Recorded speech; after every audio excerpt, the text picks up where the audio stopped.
Good morning mga kalabs sa Atornis, no? Ayan mga kalabs at Atornis, mayroon tayong panibagong vlog. Ayan, yung gagawin natin ngayon mga kalabs, no? Isang old na 18 inches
Chris Idol TV. Ayan, Sir Sukin. Ayan, sa Team Pakoy. Ayan, Team Synergy. Ayan, pasensya na po kayo mga kalabs, no? Ayan, yan po yung ginagawa natin. Lagyan natin ng Dibcon epoxy mga kalabs, no? Ayan, para magdikit silang dalawa. Ayan, ngayon.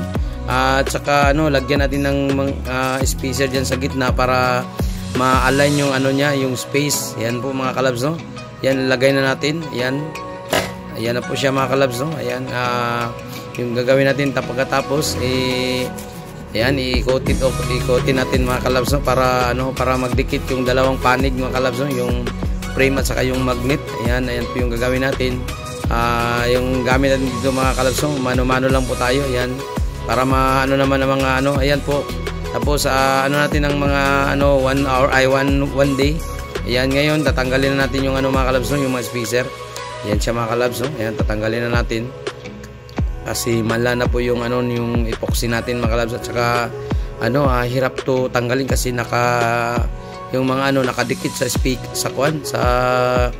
sa epoxy yung spacer na mga kalabs, no? Yung plastic yung ginamit natin.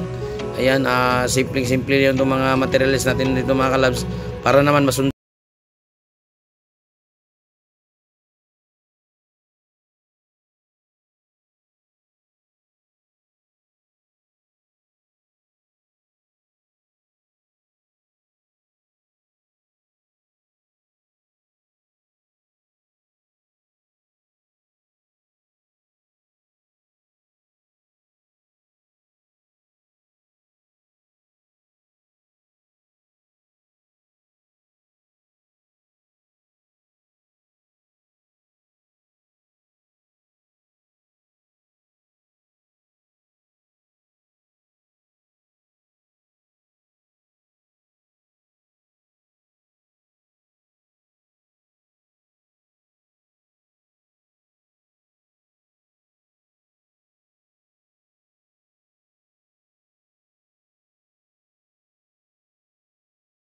natin.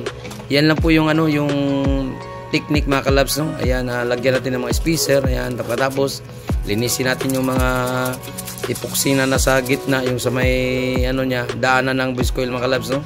Ayan, mano-mano pa rin tayo lahat mga kalabs. Ayan, yun yung ginagawa natin para mas masundan ng mga natin, mga viewers natin, lalo na yung mga hindi alam na may mga gamit na speaker na pwede pa lang gawin po yung hindi gawin po na, at saka magamit ulit yung speaker mga kalabs, no? Yan po yung natin, yung pakay. Kaya yan, shout out para sa mga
ito mga kalabs, lalo na maglinis ito kasi yung epoxy na ginagamit din sobrang tigas po siya pag magdikit na siya mga kalabs, no? Ayan, kasi may epoxy steel po siya.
Na po, ayan po yung bush coil natin.